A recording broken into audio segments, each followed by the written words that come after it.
श्रीगुरुभ्यो नमः। हरि ओम। श्रीमहागणाधिपतये नमः। हरि ओम। श्रीमहासरस्वत्यै नमः। हरि ओम। श्रीगुरुभ्यो नमः। हरि ओम। गुरुर्ब्रह्मा गुरुर्विष्णुः गुरुदेवो महेश्वरः गुरु साक्षात् परब्रह्म तस्मै श्री गुरवे नमः।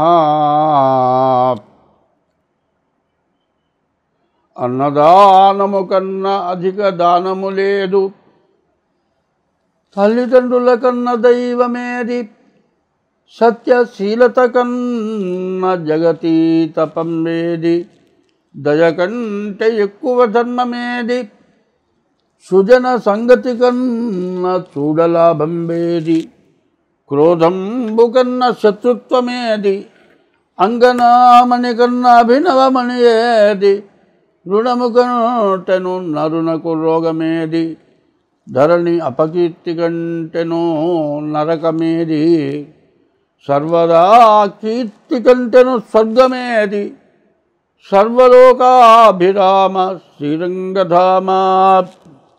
2025వ సంవత్సరం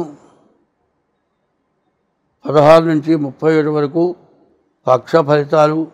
6వ రాశి కన్యారాశి. ఈ కన్యారాశి ఫలితం ఎట్లా ఉందో చూద్దాం. ఏకాదశంలో కుజుడు, మరి అష్టమంలో బుధుడు, 6ంట రాహువు. మరి ఈ 3 గ్రహాలు తప్పితే ఏ గ్రహం కూడా పూర్తిగా బాగాలేదు. దాదాపు రాహువు, బుధుడు, కుజుడు 9 గ్రహాల్లో 3 గ్రహాలే బాగున్నాయి. మిగతా గ్రహాలు పూర్తిగా బాగాలేవు. తర్వాత ఈ రాశి వాళ్ళకి నేను ప్రేమించాను, పెళ్లి చేసుకుంటాను, ఈ అమ్మాయి బాగా అందంగా ఉంది, నాకు ఈ అమ్మాయి నచ్చింది అని నువ్వు చెప్పటం, ఆ అమ్మాయి అబ్బో నేను తప్పితే నేను ఎవరిని చేసుకోను ఆమె చెప్పటం, ఇక ఆమె ఈయన ఆమె చివరికి వచ్చేప్పటికి తల్లిదండ్రులు ఏం చెప్పినా సరే నాకు పెళ్ళి వద్దు, ఏమిట్రా ఎందుకురా, చివరికి ఎవడో స్నేహితుడు చూస్తాడు, మీ అబ్బాయి ఇంకో అమ్మాయితో తిరుగుతున్నాడంటాడు, ఏమిట్రా అంటే నేను ఆ అమ్మాయిని తప్పితే చేసుకోను, నాకు వేరే పెళ్ళి వద్దు. సరే ఏం చేస్తారు, చివరికి పెళ్ళి అయిన తర్వాత అప్పటిదాకా ఉన్న ఆనందం ఏమిటి, తర్వాత ఇంటికి వచ్చిన తర్వాత ఇంట్లో ఉన్న ఎనపెట్టి తాళాలు ఆమెకు కావాలి. ఆమెకి తాళాలు ఇవ్వలేదనుకో, అయితే ఆడవాళ్ళని అందరినీ అంటలేదు, ఆడవాళ్ళని అందరినీ అంటల్లా. ఆడవాళ్ళు కానీ మగవాళ్ళు కానీ వివాహం విషయంలో పెద్దవాళ్ళ సాంప్రదాయం, పెద్దవాళ్ళ నిర్ణయం, మీ డేట్ ఆఫ్ బర్త్లు మీ జాతకాలు నిర్ణయం చేయకుండా మీరిద్దరే పెళ్లి చేసుకునేవాళ్ళం. మేము పిల్ల నాకు నచ్చాలి, పిల్లడు నాకు నచ్చాలి, మీరెవరు చెప్పడానికి అంటే మరి పెద్దవాళ్ళకి చెప్పే బాధ్యత ఉంది. వాళ్ళు చెబితేనే నీవు బాగుంటావు, నీ కుటుంబం బాగుంటుంది, నీవు పైకి వస్తావు అనే నమ్మకం నీకు పెద్దవాళ్ళ మీద ఉంటే ప్రేమ అనేది పెళ్ళి అనేది రాదు. ఈ ప్రేమ పెళ్ళిళ్ళు వాళ్ళ కోర్టుకెక్కి కోర్టులు చాలటల్లా పెళ్ళవుతుంది. నెలలో 2 నెలలో 3 నెలలో మహా అయితే సంవత్సరం కలిసి ఉంటారు. ఇంకేముంది, ఆమెను ఇబ్బంది పెడతారు, ఆమె బయటికి వెళ్తుంది, అందరి మీద కేసు పెడుతుంది, అత్త మామ మరుదులు ఆడబడుచులు మొత్తం పోలీస్ స్టేషన్లో కూర్చోవాలి, చివరికి కోర్టులో కేసు అవుతుంది, వాయిదాలు పడతాయి, డైవర్స్ రావు, పెళ్ళిళ్ళు కావు, ఇట్లా రిస్కులు పడుతూ ఉన్నారు. కాబట్టి సొంత నిర్ణయమైన పెళ్ళిళ్ళు చేసుకునేటువంటి సమయం ఈ కన్యారాశికి ఈ పక్ష ఫలాల్లో బాగా కనబడుతుంది. కాబట్టి ఇది చాలా క్రిటికల్. నువ్వు ఎంత సంపాదించినా, ఎంత చదువు ఉన్నా, ఎంత ఉద్యోగం ఉన్నా, ఎంత ఆస్తి ఉన్నా, నీకెంత జ్ఞానం ఉన్నా, 10 మందికి చెప్పగలిగినా, ఇంట్లో భార్యకు చెప్పగలిగిన స్థితిలో నువ్వు ఉండగలగాలి. నీ భార్య నీవు చెప్పినట్లుగా వినేటట్టుగా ఉండాలి. అట్లా ఉండాలంటే అన్ని రకాలుగా చూసి ఆలోచించి మరి పెళ్లి చేసుకుంటే మంచిది. అందువల్ల సప్తమంలో ఉన్నటువంటి శని వల్ల, సప్తమంలో ఉన్నటువంటి శుక్రుడి వల్ల సమస్యలు రావటానికి బాగా కష్టపడాల్సి వస్తుంది. కాబట్టి జాగ్రత్తగా పెళ్లి చేసుకోండి. చెబుతున్నా ఏందా అంటే, ఎక్కడా పిల్ల దొరకట్లేదయా, నీకే నువ్వు పెళ్లి చేసుకుంటావు, పెళ్లి సంగతి మాట్లాడితే ఒప్పుకోవు. వాడన్నట్ట, నాయనా ప్రతి స్త్రీని తల్లిగా చూడరా అన్నట్ట. వాడు కొడుకన్నట్ట, నాన్న నీది ఎంత స్వార్థం నాన్న అన్నట్ట. ఏమిటిరా నా స్వార్థం ఏంటిరా అంటే, ప్రతి స్త్రీని తల్లిగా నేను చూస్తే ప్రతి స్త్రీ నీకు పెళ్ళామే, ఇక నాకు పెళ్ళాం అక్కర్లేదా అన్నట్ట. అది అతి తెలివితే. ఆ అతి తెలివి శాస్త్రాలు కారాదు.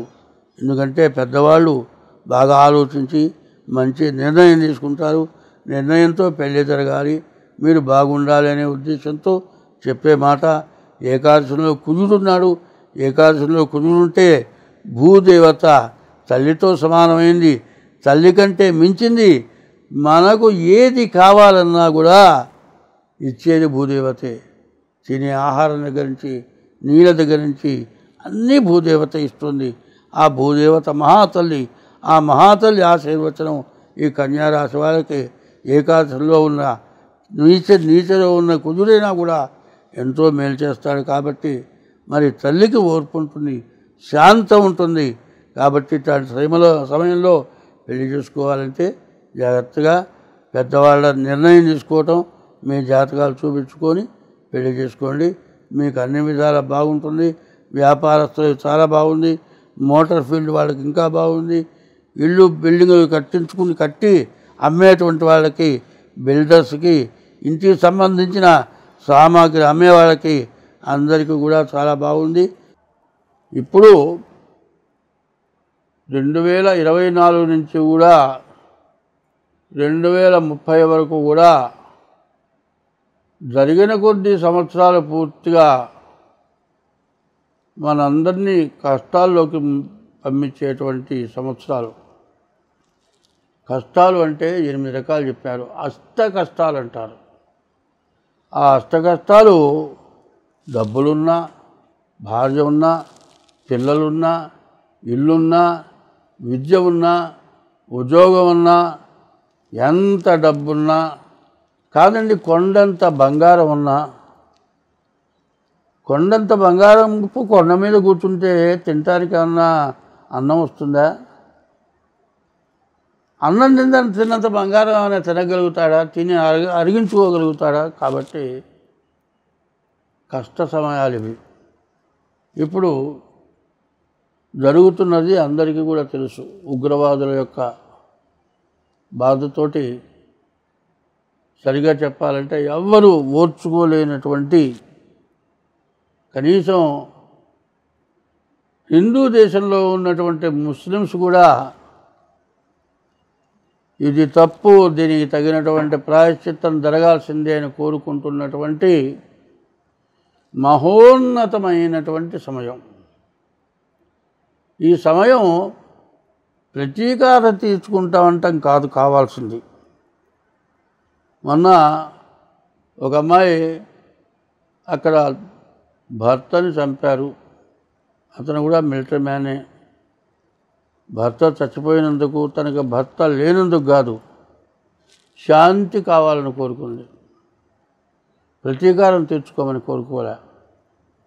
అంటే ప్రతీకారం తీర్చుకోకుండా ఇట్లాంటి వాళ్ళని బాగా ప్రోద్బలం చేస్తావా అంటారేమో.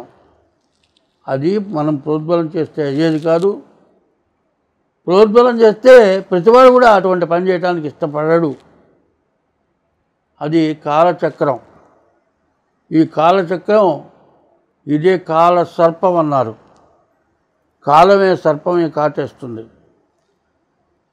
ఎవడు చేసిన కర్మ వాడు అనుభవించక తప్పదు. కాబట్టి ఇప్పుడు జరిగిన దానికి మరి దాదాపు 40 మంది జనాలను చంపారు. దాని గురించి అందరం కూడా చాలా బాధపడుతున్నాం. కానీ ఇట్లా ఎందుకు జరిగింది? ఈ జరగటానికి సమస్య ఏమిటి? సమస్య కాదు కావాల్సింది. ఏదైనా కావాల్సింది అడగటం, తీసుకోవటం ధర్మం. అట్లా కాకుండా దురాగతంగా చేయటం అంతకంటే అధర్మం. అది కూడా కాదండి, ఇట్లా జరగడానికి అవకాశం ఏంటంటే ఒకటి చెప్పారు భాగవతంలో, కర్మమున పుట్టు జంతువు కర్మములను వృద్ధి పొందు కర్మమును చెడున్ కర్మమే జనులకు దేవత కర్మమే సుఖ దుఃఖములకు కారణం అధిప అన్నారు మన తెలుగుదేశం. ఇదివరకు ఆంధ్రదేశం అన్నారు, ఆంధ్రప్రదేశ్ అన్నారు, కాదు ఇప్పుడు తెలంగాణ అన్నారు. ఈ తెలంగాణలో బమ్మెరలో జన్మించినటువంటి మరి మరో వ్యాసుడు, నూతన వ్యాసుడు కంటే ఇంకా గొప్పవాడని చెప్పుకోవాలి. ఆయన ఈ పద్యం రాశాడు, కర్మమున పుట్టు జంతువు కర్మములను వృద్ధి పొందు కర్మమే జనులకు దేవత కర్మమే సుఖ దుఃఖములకు కారణం అధిప అని రాశారు. వ్యాసుడు రాసిన దానికంటే కూడా ఇంకా విశేషమైన స్థితిలో భాగవతాన్ని మరి ఆ బొమ్మర పోతనామాత్రుల వారు రచించారు. తర్వాత ఇప్పుడున్నటువంటి బాధ శాంతి. ఈ శాంతి ఎట్లా వస్తుంది? శాంతి మనం కోరుకుంటే భగవంతుడు ఏది చేయాలో అది చేస్తాడు. భగవంతుడు ఇప్పుడు ఏది అవసరమో అది ఇస్తాడు ఖచ్చితంగా. మనం కోరుకుంటే వచ్చేది కాదు, కోరుకోకపోతే పోయేది కానే కాదు. ఇప్పుడున్న పరిస్థితుల్లో ఇప్పుడున్న జరిగిన దానికి భగవంతుడు ఏది ఇవ్వాలో అది ఇస్తాడు. అది ఎట్లా వస్తుందో నేను ఒక్క పద్యంలో చెబుతాను. అన్నదానము కన్నా అధిక దానము లేదు, అన్నదానాన్ని మించిన దానం లేదు. తల్లిదండ్రుల కన్నా దైవమేది, తల్లిదండ్రుల కంటే మించిన దైవం లేరు. సత్య శీలత కన్నా జగతి తపంబేది. సత్యం పలకటం, శీలత అనగా పరస్త్రీ వ్యామోహం. పర అనేదానికి ఏదైనా సరే మనది కాని దానికి వ్యామోహించడం. సత్యశీలత కన్నా సత్యానికి అబద్ధాడకుండా ఉండటం, ఇంకో దానికి ఆశపడకపోవటం. సత్యశీలత కన్నా జగతి తపంబేది. దయ కంటే ఎక్కువ ధర్మమే. దయ ఎట్లా ఉంటుంది? నీ దగ్గర 100 రూపాయలు జేబులో ఉన్నాయి, తిరిగి ఇంటికి వెళ్ళాలంటే ఆటో ఛార్జీ కావాలి. ఒక మనిషి 3 రోజుల నుంచి అన్నం లేక పడిపోయినాడు. వాడి ప్రాణం నిలబెట్టాలంటే ఆ 100 రూపాయలు ఖర్చు పెట్టి ఒక సిలైనో ఏదో ఎక్కిస్తే వాడు బతికి బయటపడతాడు. నీవు నడిచి ఇంటికి వెళ్ళినా తప్పులేదు, కానీ ప్రాణం పోయేవాడిని రక్షించడం దయ. దయ కంటే ఎక్కువ ధర్మమేది. సుజన సంగతి కన్నా చూడ లాభం బేది. మంచిని చూడటం కంటే మించినటువంటిది ఇంకోటి లేదు. ఏదైతే మంచి, ఇప్పుడు మనం చెప్పుకున్నాం, ప్రాణాపాయ స్థితిలో ఉన్నాడు, 3 రోజుల నుంచి ఆహారం లేదు, వాడు చచ్చిపోతాడు. వాడు బతకాలంటే మనకి తర్వాత రేపటి రోజు మన సంగతి ఏమన్నా కానీ ఇంటికి పోయే లోపల మనం ఏమన్నా కానీ ముందు ఆ మనిషిని బతికిద్దామని 100 రూపాయలు ఖర్చు పెట్టి ఆ శిలైనెక్కిచ్చి మరి ఆ జీవిని రక్షించడం, అది సత్యశీలత కన్నా జగతి తపంబేది. దయ, అటువంటి దయ కంటే ఇప్పుడు ఆ మనిషిని బతికించడం దయ కంటే ఎక్కువ ధర్మమేది. సుజన సంగతి కన్నా చూడ లాభం వేది. ఒక దేవాలయం కట్టినా, ఒక వివాహం జరిగినా, ఒక మంచిది ఏదైనా కార్యక్రమం జరిగినా, ఒక యజ్ఞం జరిగినా దానికంటే చూస్తే వచ్చే లాభం ఇంకోటి లేదుట. సుజన సంగతి కన్నా చూడ లాభం వేది. క్రోధము కన్నా శత్రుత్వమేది. ఇప్పుడు జరిగిన దానికి తిరిగి క్రోధంతో మళ్ళీ దాన్ని బాకీ తీర్చుకుందామనే క్రోధం అనేది శత్రుత్వం. అటువంటి శత్రుత్వం కంటే ఇంకోటి తేనే లేదు.